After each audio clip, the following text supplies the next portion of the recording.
Star Tamil செய்திகள். முதலில் தலைப்புச் செய்திகள்.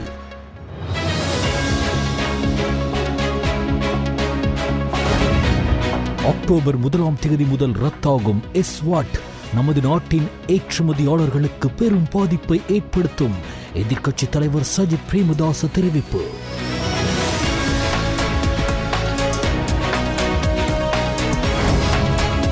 கைது செய்யப்பட்ட மீன்பிடி படகின் உரிமையாளரை 7 நாட்கள் தடுத்து வைத்து விசாரிக்க நீதிமன்றம் அனுமதி வழங்கியுள்ளது.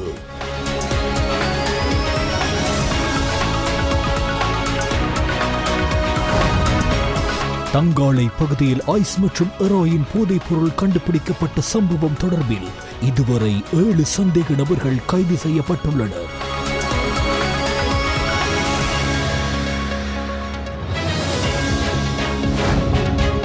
தனமல்வில வெள்ளவாய பகுதியில் கித்துல்கோட்டை பகுதியில் இடம்பெற்ற கோர விபத்தில் ஒருவர் உயிரிழந்ததுடன் மேலும் 5 பேர் காயமடைந்துள்ளனர்.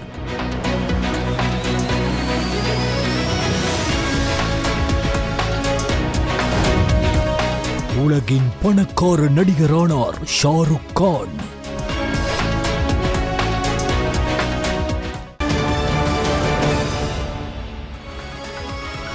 உள்நாட்டுச் செய்திகள். சியாம் மா நிகாயத்தின் அஸ்கிரிய பீடத்தின் புதிய அனுநாயக்கராக நியமிக்கப்பட்ட வணக்கத்திற்குரிய நாரம்பணவே ஆனந்த தேரருக்கு ஜனாதிபதி அனுரகுமார திசாநாயக்க சன்னஸ் பத்திரத்தை வழங்கினார். கண்டி ஸ்ரீ தலதா மாளிகை வளாகத்தில் அமைந்துள்ள மகுள் மடுவ எனப்படும் சிறப்புமிக்க சபா மண்டபத்தில் இன்று பிற்பகல் இந்நிகழ்வு இடம்பெற்றது. தங்காளை சீனி மோதிர பகுதியில் கண்டுபிடிக்கப்பட்ட போதைப் பொருட்களை நாட்டுக்குள் கொண்டு வந்ததாக குற்றம் சாட்டி கைது செய்யப்பட்ட மீன்பிடி படகின் உரிமையாளரை 7 நாட்கள் தடுத்து வைத்து விசாரிக்க நீதிமன்றம் அனுமதி வழங்கியுள்ளது. போலீஸ் போதைப் பொருள் தடுப்பு பணியகம் நடத்திய சோதனையின் போது சந்தேக நபர் கைது செய்யப்பட்டு நேற்று பிற்பகல் தங்காளை நீதவான் நீதிமன்றத்தில் ஆஜர்படுத்தப்பட்டதை அடுத்து இந்த உத்தரவு பிறப்பிக்கப்பட்டது. தங்காளை சீனி மோதிர பகுதியில் 3 லாரிகளில் இருந்து 700 கிலோகிராம் ஹெரோயின் மற்றும் ஐஸ் போதைப் பொருள் ஆகியவற்றை போலீசார் அண்மையில் மீட்டனர். குறித்த போதைப் பொருள் தொகை வெளிநாட்டிலிருந்து டிராலர் படகு மூலம் கொண்டுவரப்பட்டு பின்னர் சிறிய மீன்பிடி படகு மூலம் நாட்டிற்குள் கொண்டுவரப்பட்டதாக தகவல் வெளியாகியுள்ளது. அந்த சிறிய படகின் உரிமையாளரே இவ்வாறு சந்தேகத்தின் பேரில் கைது செய்யப்பட்டார்.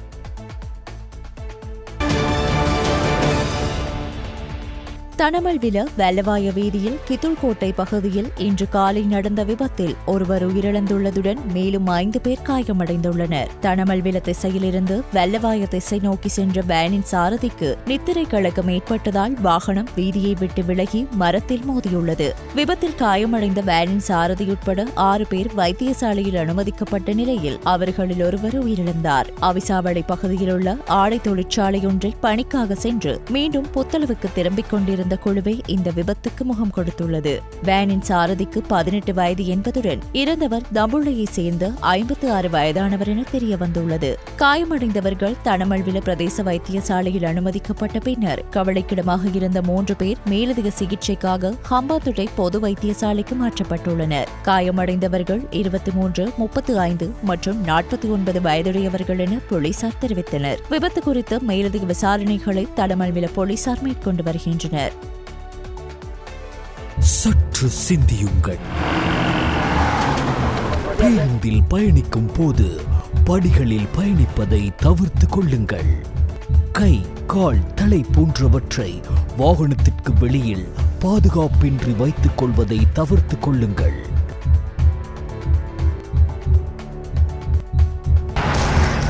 முச்சக்கர வண்டிகளில் 3 பேருக்கு அதிகமானோர் பயணிப்பதை தவிர்த்து கொள்ளுங்கள். மிகவும் ஒழுக்கமாக வீதிகளை பாவியுங்கள். இது விபத்தை தடுப்பதற்கான நேரம். ஐக்கிய மக்கள் சக்தி மற்றும் ஐக்கிய மக்கள் கூட்டணியின் பிரதிநிதிகள் சர்வதேச நாணய நிதிய குழுவினரோடு இன்று விசேட கலந்துரையாடல் ஒன்றில் ஈடுபட்டோம். அக்டோபர் 1 முதல் ரத்தாகும் எஸ்வாட் நமது நாட்டின் ஏற்றுமதியாளர்களுக்கு பெரும் பாதிப்பை ஏற்படுத்தும்.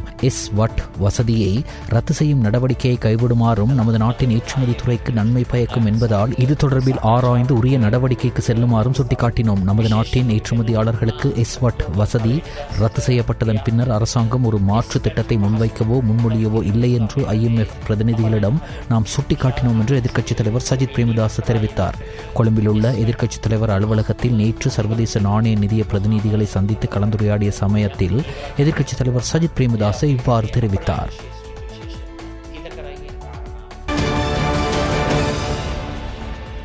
சர்வதேச சுற்றுலா தலைமைத்துவ மாநாடு நேற்று பிற்பகல் கொழும்பு பண்டாரநாயக்க ஞாபகார்த்த சர்வதேச மாநாட்டு மண்டபத்தில் ஜனாதிபதி அனுரகுமார் திசாநாயக்க தலைமையில் நடைபெற்றது.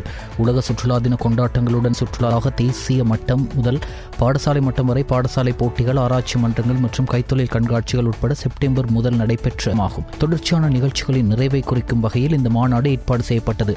வெளிநாட்டு தூதுவர், உயர் ஸ்தானிகர்கள், சுற்றுலாத்துறையில் ஈடுபட்டுள்ளோர் மற்றும் உள்நாட்டு மற்றும் வெளிநாட்டு அறிஞர்கள் இந்த நிகழ்வில் பங்கேற்றனர். சுற்றுலா அமைச்சின் வழிகாட்டுதலின் கீழ் கொழும்பு பல்கலைக்கழக சுற்றுலா பொருளாதாரம் மற்றும் விருந்தோம்பல் முகாமைத்துவ பழைய மாணவர் சங்கம் மற்றும் அதன் நிலைபேறான சுற்றுலா பிரிவு மற்றும் அந்த பல்கலைக்கழகத்தின் பொருளாதாரத்துறை, இலங்கை சுற்றுலா மேம்பாட்டு அதிகார சபை, இலங்கை மாநாட்டு பணியகம், இலங்கை சுற்றுலா செயற்பாட்டாளர்கள் சங்கம், இலங்கை சுற்றுலா மற்றும் ஹோட்டல் முகாமைத்துவ நிறுவனம் என்பன இணைந்து இதனை ஏற்பாடு செய்திருந்தன. சுற்றுலாத்துறையின் எதிர்காலத்திற்காக சிறு மற்றும் நடுத்தர வணிகத்துறைகளில் இளைஞர்களின் பங்களிப்பை அதிகரிப்பது இதன் நோக்கமாகும். சர்வதேச நிபுணர்கள் இணைந்த கலந்துரையாடலும் இந்த மாநாட்டுடன் இணைந்ததாக நடைபெற்றது. அகில இலங்கை பாடசாலை சுற்றுலா கழகங்களுக்கு இடையிலான மாகாண போட்டிகளில் வெற்றி பெற்ற மாணவர்களுக்கு விருதுகள் மற்றும் சான்றிதழ்களையும் ஜனாதிபதி வழங்கினார். இலங்கையின் பிரதான சுற்றுலா தலங்களான தெற்கு, ஊவா மற்றும் கிழக்கு ஆகிய 3 மாகாணங்களையும் இணைத்து சேவை வழங்குநர்களை இணைக்கும் நோக்குடன் உருவாக்கப்பட்ட ரூன் ரிங் இணையதளமும் இதன் போது திறந்து வைக்கப்பட்டது.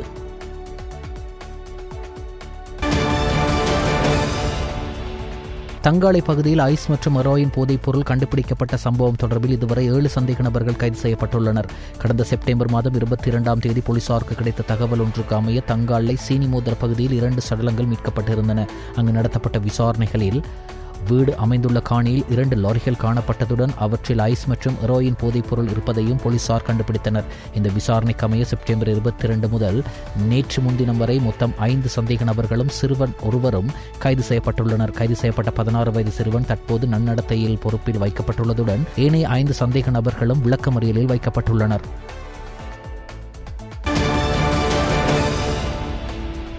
RMIT மற்றும் பல்கலைக்கழக மானியங்கள் ஆணைக்குழுவின் கூட்டு ஆய்வு திட்டத்தின் உத்தியோகபூர்வ ஆரம்ப விழாவில் பிரதமர் கலாநிதி ஹரணி அமரசூரிய பங்கேற்றார். கொழும்பு தாஜ் சமுத்ரா ஹோட்டலில் நடைபெற்ற RMIT மற்றும் பல்கலைக்கழக மானியங்கள் ஆணைக்குழுவின் கூட்டு ஆய்வு திட்டத்தின் உத்தியோகபூர்வ ஆரம்ப விழாவில் கல்வி, உயர்கல்வி மற்றும் தொழிற்கல்வி அமைச்சர் பிரதமர் கலாநிதி ஹரணி அமரசூரிய பங்கேற்றார். இலங்கையின் இளம் கல்வியாளர்கள் அறிவை பலப்படுத்துதல், ஆராய்ச்சி மற்றும் புத்தாக்கங்களை மேம்படுத்துதல் மற்றும் எதிர்கால தலைவர்களை உருவாக்குதல் ஆகிய துறைகளில் கலாநிதி பட்டப்படிப்பிற்கான பயிற்சிகளை வழங்குவதை நோக்கமாக கொண்ட ஆஸ்திரேலியாவின் RMIT பல்கலைக்கழகத்திற்கும் இலங்கை பல்கலைக்கழக மானியங்கள் ஆணைக்குழுவிற்கும் இடையேயான கூட்டு மதிப்பு வடிவமைப்பாக இந்த உத்தியோகபூர்வ விழா அமைந்தது. இத்திட்டம் பேராதனை பல்கலைக்கழகம், மொரட்டுவை பல்கலைக்கழகம், ருகுணு பல்கலைக்கழகம் மற்றும் ஸ்ரீ ஜெயவர்தன பல்கலைக்கழகம் ஆகியவற்றின் பங்களிப்புடன் முன்னெடுக்கப்பட்டது.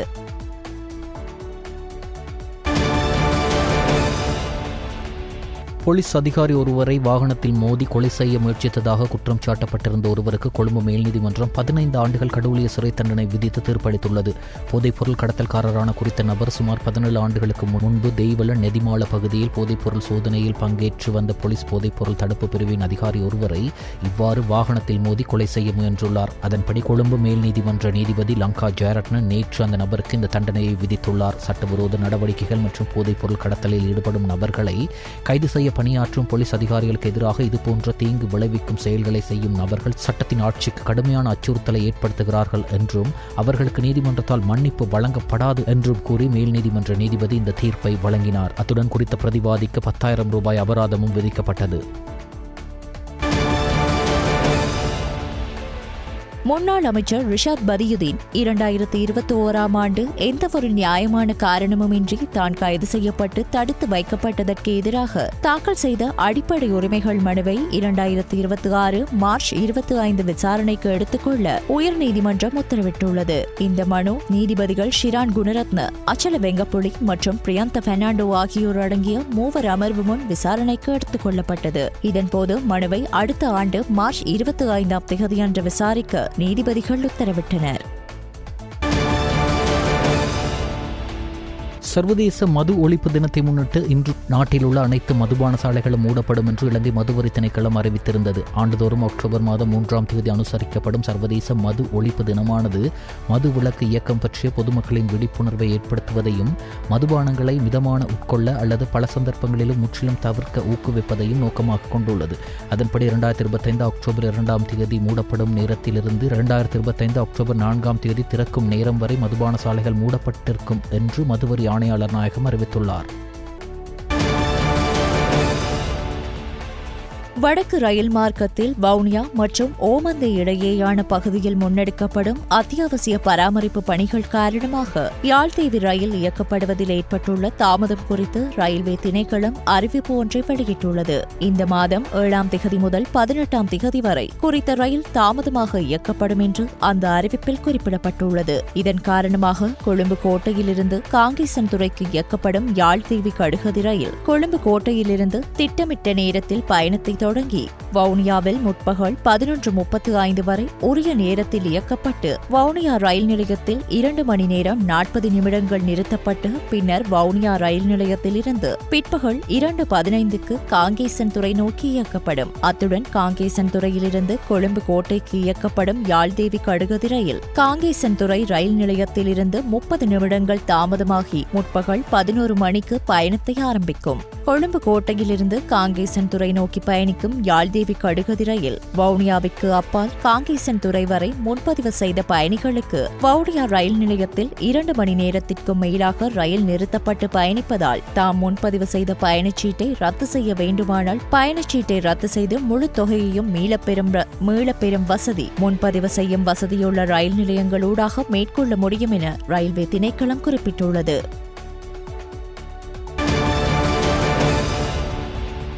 கிளிநொச்சி திருவையாறு பகுதியில் ஆசிரியர் ஒருவர் ஆசிரியர் விடுதியில் தீயிட்டு தற்கொலை செய்து கொண்டுள்ள சம்பவம் ஒன்று இடம்பெற்றுள்ளது. இந்த சம்பவம் நேற்று இரவு இடம்பெற்றுள்ளதாக தெரிவிக்கப்படுகிறது. சடலம் பிரேத பரிசோதனைக்காக கிளிநொச்சி பொது வைத்தியசாலைக்கு கொண்டு செல்லப்பட்டு பிரேத பரிசோதனையின் பிறகு உறவினர்களிடம் ஒப்படைக்கப்பட உள்ளது. இது தொடர்பாக கிளிநொச்சி போலீசார் மேலதிக விசாரணைகளை முன்னெடுத்து வருகின்றனர்.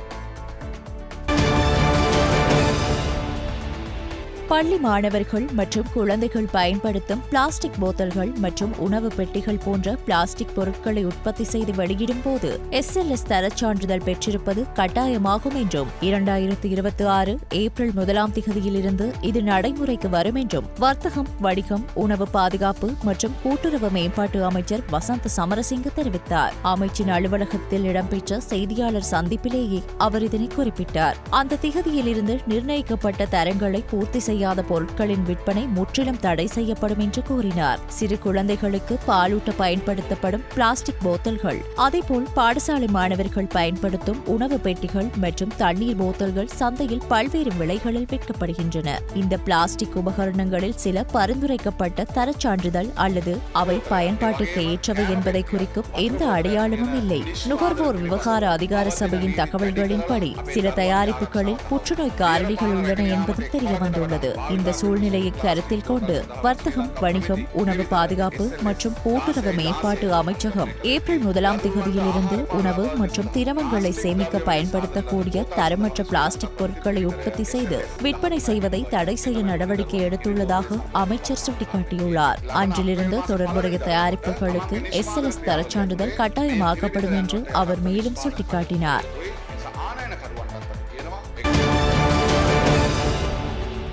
ஆனமடுவ சியம்பலாகஸ்வெவ பகுதியில் காட்டு யானை தாக்கி ஒருவர் உயிரிழந்தார். உயிரிழந்தவர் 65 வயதுடைய 3 பிள்ளைகளின் தந்தை என தெரிய வந்துள்ளது. குறித்த நபர் நேற்று காலை 6:30 மணியளவில் தனது வீட்டிலிருந்து தனது சகோதரனின் வீட்டிற்கு நடந்து சென்று கொண்டிருந்த போது காட்டு யானை தாக்குதலுக்கு உள்ளாகியுள்ளார். கடந்த காலங்களில் இந்த பகுதியில் யானைகளின் தாக்குதலால் பலர் இறந்துள்ளதாக சியம்பலாகஸ்வெவ மக்கள் குற்றம் சாட்டுகின்றனர். இந்த காட்டு யானைகள் சியம்பலாகஸ்வெவ அருகே உள்ள கிராமத்துக்குள் புகுந்து வருவதாகவும் இரவும் பகலும் இங்கு சுற்றி திரியும் சுமார் 20 யானைகள் காரணமாக இயல்பு வாழ்க்கை பாதிக்கப்பட்டுள்ளதாகவும் அவர்கள் சுட்டிக்காட்டியுள்ளனர். இந்த சம்பவம் குறித்து அறிவிக்கப்பட்ட நிலையில் ஆனமடுவ பிரதேச செயலாளர் சம்பவ இடத்திற்கு சென்றபோது அங்கு பதட்டமான சூழ்நிலை ஏற்பட்டது.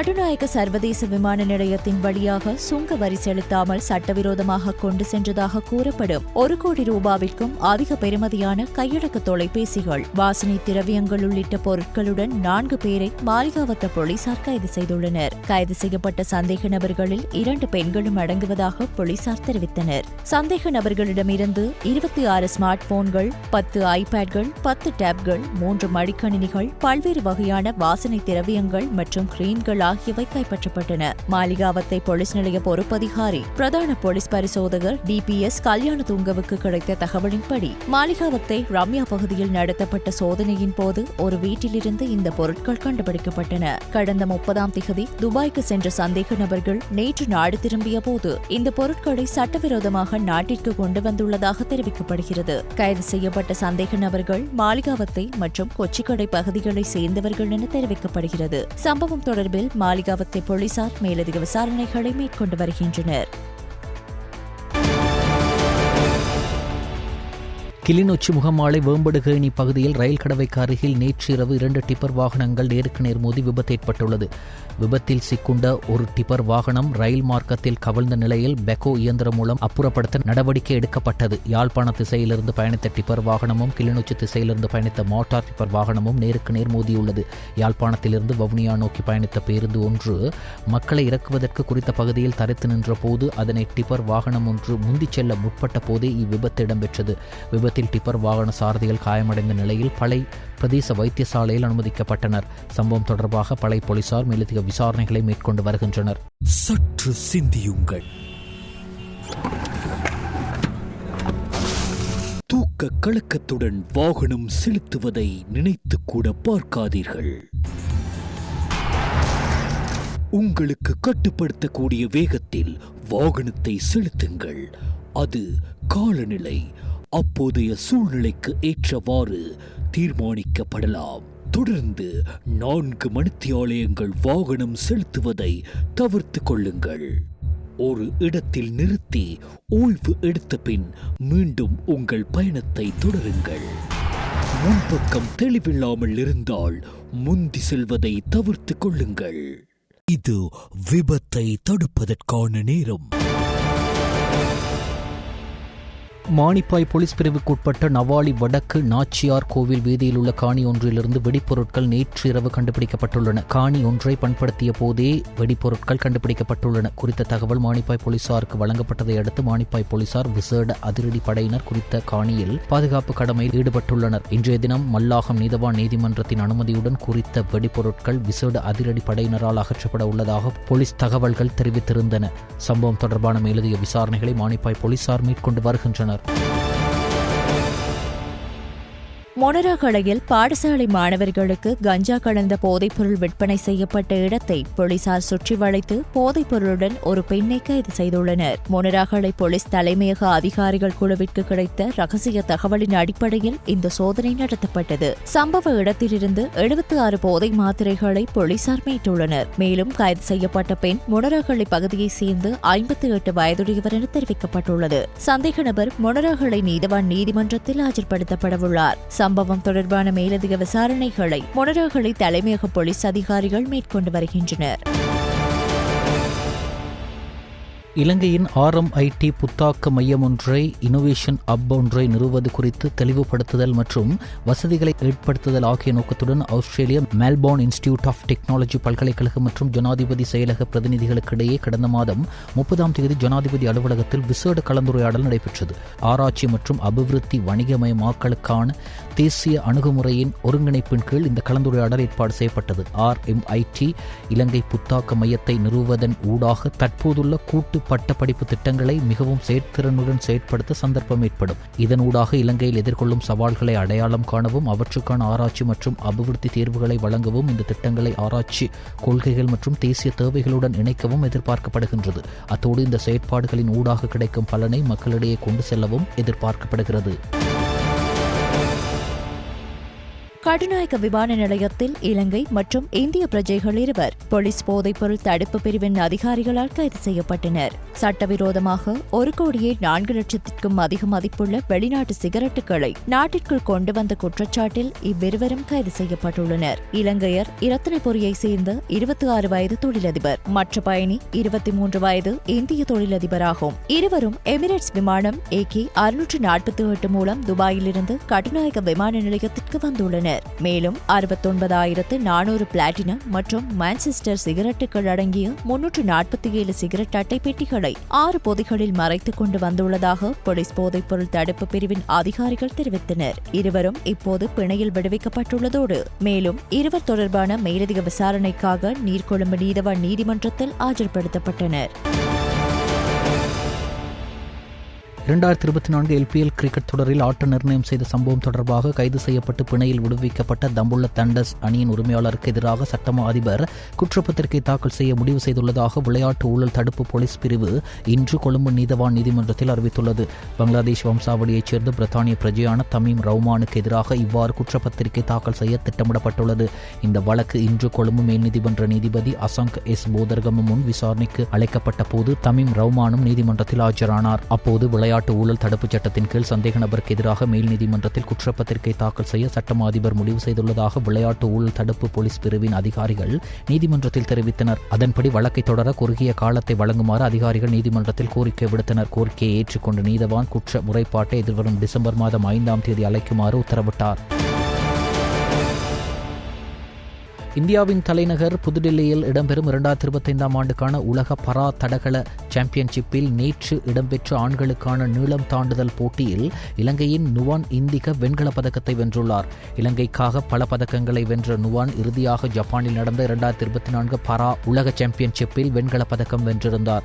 T44 மற்றும் T64 பிரிவுகளில் போட்டியிடும் நுவான் 2022ஆம் ஆண்டு சீனாவில் நடந்த ஆசிய பரா சாம்பியன்ஷிப்பில் 100 மீட்டர் ஓட்டப்பந்தயத்தில் தங்கப்பதக்கத்தையும் நீளம் தாண்டுதலில் வெள்ளிப் பதக்கத்தையும் வென்றிருந்தார்.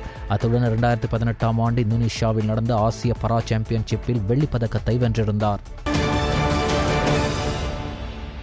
சீரடி சாய்பாபா மத்திய நிலையத்தின் ஏற்பாட்டில் ஸ்ரீ புண்ணியதிதி விஜயதசமியை முன்னிட்டு சீரடி சாய்பாபாவின் மகா சமாதி தினம் இடம்பெற்றது. நேற்று இந்த சமாதி தினம் இடம்பெற்றது. அதிகாலை 5 மணிக்கு சீரடி சாய்பாபா புண்ணிய நீராடலுடன் இந்த நிகழ்வு ஆரம்பமானது. அதனைத் தொடர்ந்து காலை 6 மணிக்கு யாக பூஜையும் காலை 11 மணிக்கு தங்க கிரீடம் உற்சவமும் இடம்பெற்றது. அதேபோன்று மாலை 4 மணிக்கு பூர்ண மகா நவ அபிஷேகமும் அதேபோன்று மாலை 6:30க்கு சீரடி சாய்பாபாவின் சித்திரத்தேர் பவனியும் இடம்பெற்றது. வெள்ளி மாலை 6 மணிக்கு விசேட சிறப்பு நிகழ்ச்சியாக சீரடி சாய்பாபாவின் மகா சமாதியை முன்னிட்டு கொழும்பு இலக்கம் 113 புதுச்செட்டி தெரு சீரடி சாய்பாபா மந்திர் மண்டபத்தில் இலங்கையில் முதன்முறையாக சீரடி சாய்பாபாவின் மகிமை என்ற தலைப்பில் சிறப்பு சொற்பொழிவு இடம்பெற்றது. அகில உலக இந்து ஆன்மீக சொற்பொழிவு சாம்ராஜ்யத்தில் தனக்கென்று தனிச்சிறப்பு வாய்ந்த தனி இடம் பிடித்த ஆன்மீக இலக்கிய நகைச்சுவை கலாநிதி பக்தி பரவசத்துடன் ஆழமான கருத்துக்களை சிந்திக்க வைக்கத்தக்க அருமையான சொற்பொழிவாளரான இறை தூதன் சீரடி சாய்பாபா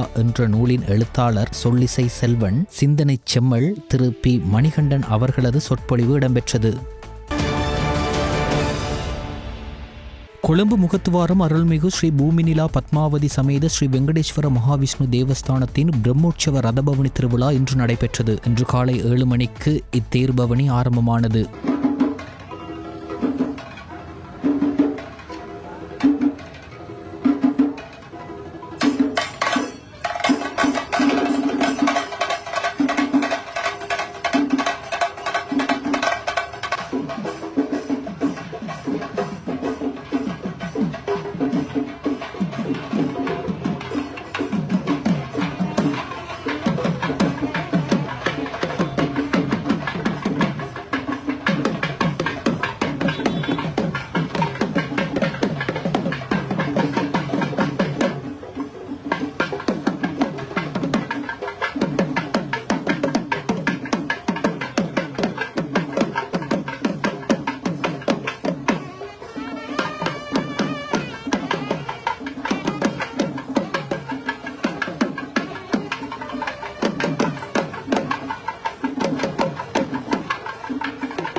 நாட்டின் பல பகுதிகளில் மாலை வேளையில் இடியுடன் கூடிய மழை பெய்ய சாதகமான வளிமண்டல நிலைமைகள் உருவாகி வருவதாக வளிமண்டலவியல் திணைக்களம் எதிர்வு கூறியுள்ளது. நாட்டின் பெரும்பாலான மாகாணங்களில் பிற்பகல் 1 மணிக்கு பிறகு மழை அல்லது இடியுடன் கூடிய மழை பெய்யக்கூடும் என அந்த திணைக்களம் வெளியிட்டுள்ள வானிலை முன்னறிவிப்பில் குறிப்பிடப்பட்டுள்ளது.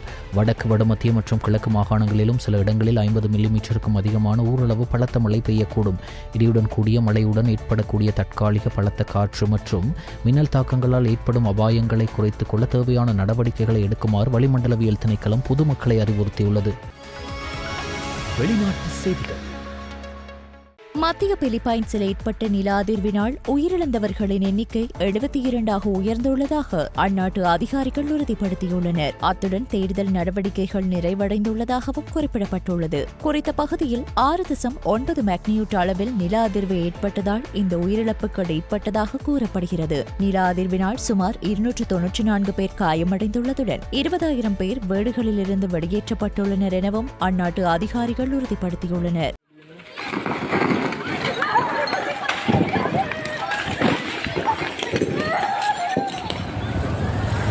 Pwede wagi sa akin?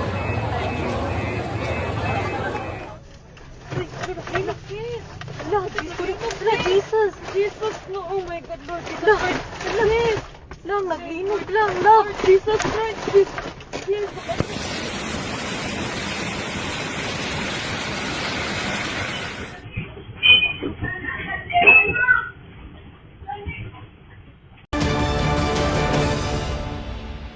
तू ही अखियों की ठंडक, तू ही दिल की है दस्तक और कुछ. பாலிவுட் நடிகர் ஷாருக் கான் 1.4 பில்லியன் அமெரிக்க டாலர் சொத்து மதிப்பின் மூலம் உலகத்தின் பணக்கார நடிகராகியுள்ளார். M3M ஹூருன் இந்திய பணக்காரர்கள் 2025 பட்டியலின்படி பணக்கார நடிகர்களில் பாலிவுட் நடிகர் ஷாருக் கானின் பெயரும் இடம்பெற்றுள்ளது.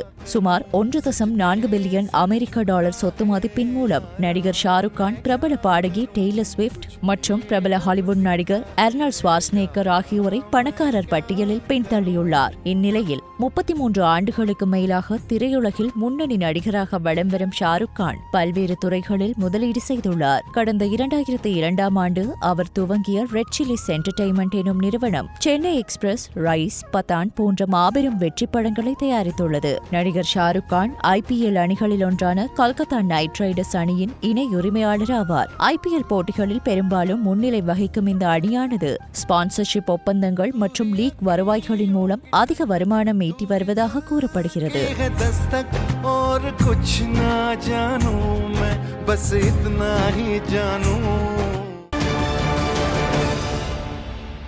எலான் மஸ்கின் சொத்து மதிப்பு $500 மில்லியன் அதிகரித்துள்ளது. அமெரிக்காவை தலைமையிடமாக கொண்டு செயல்படும் பாப்ஸ் நாளிதழ் உலக கோடீஸ்வரர்களின் பட்டியலை வெளியிட்டுள்ளது. இந்த பட்டியலில் ஸ்பேஸ் எக்ஸ், டெஸ்லா நிறுவனத்தின் பிரதம நிறைவேற்று அதிகாரியும் எக்ஸ் நிறுவனத்தின் உரிமையாளருமான எலான் மஸ்க் தொடர்ந்தும் முதலிடத்தில் உள்ளார். $1/2 டிரில்லியன் செல்வத்தை சம்பாதித்த முதல் நபர் என்ற அந்தஸ்தை எலான் மஸ்க் பிடித்துள்ளார். டெஸ்லாவின் பங்கு மீட்சி, ஸ்பேஸ் எக்ஸ் மற்றும் XAI நிறுவனத்தின் மதிப்பு உயர்ந்ததன் மூலம் இந்த சொத்து மதிப்பு அதிகரித்துள்ளது. குறிப்பாக டெஸ்லா நிறுவனத்தின் பங்குகள் இந்த ஆண்டு 14% மேலாக உயர்ந்துள்ளன.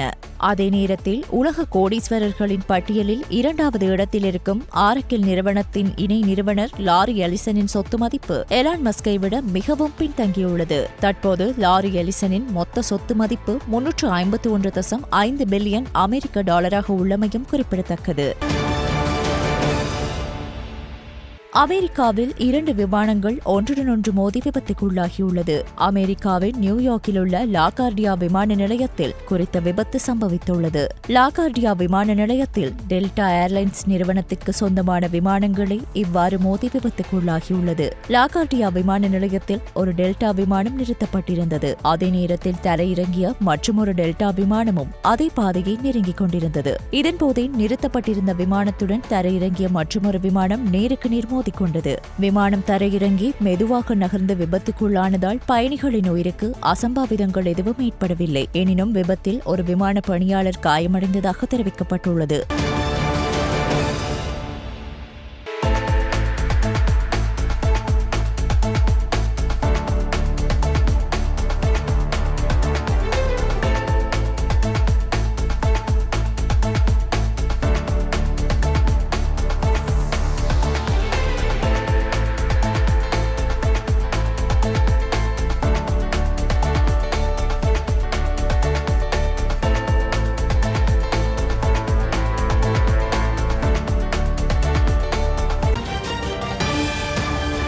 இடைவேளைக்கு பின்னர் செய்திகள் தொடரும். செய்திகள் தொடர்கின்றன. விளையாட்டு செய்திகள். ICC வெளியிட்டுள்ள புதிய T20 துடுப்பாட்ட வீரர்களின் தரவரிசையில் இலங்கை அணியைச் சேர்ந்த 2 வீரர்கள் முதல் 10 இடங்களுக்குள் இடம் பிடித்துள்ளனர். நடைபெற்று முடிந்த ஆசிய கிண்ண தொடரில் சதம் அடித்து அசத்தியிருந்த பத்தும் நிசங்க 2 இடங்களை முன்னேறி 5வது இடத்தை பிடித்துக் கொண்டுள்ளார். பத்தும் நிசங்க இந்திய அணிக்கு எதிராக சதம் விளாசியிருந்ததுடன் மொத்தமாக 261 ஓட்டங்களை விளாசியிருந்தார். இந்த பிரகாசிப்பின் அடிப்படையில் இவர் 5வது இடத்துக்கு முன்னேறியுள்ளார். அதே நேரம் இந்திய அணிக்கு எதிரான கடைசி ஆசிய கிண்ண போட்டியில் அரை சதம் விளாசிய குசல் பெரேரா 11வது இடத்திலிருந்து 2 இடங்கள் முன்னேறி 9வது இடத்தை பிடித்துள்ளார். இதேவேளை இந்திய அணியின் ஆரம்ப துடுப்பாட்ட வீரர் அபிஷேக் சர்மா T20 வரலாற்றில் அதிகூடிய மதிப்பீட்டு புள்ளிகளுடன் முதல் இடத்தை பிடித்துள்ளார். அத்துடன் புதிய T20 பந்துவீச்சாளர்கள் தரவரிசையில் இந்திய அணியின் வருண் சக்கரவர்த்தி முதலிடத்தையும் சகலதுறை வீரர்கள் வரிசையில் 4 இடங்கள் முன்னேறி பாகிஸ்தானின் சயும் ஆயபும் இடம்பெற்றுள்ளமை குறிப்பிடத்தக்கது.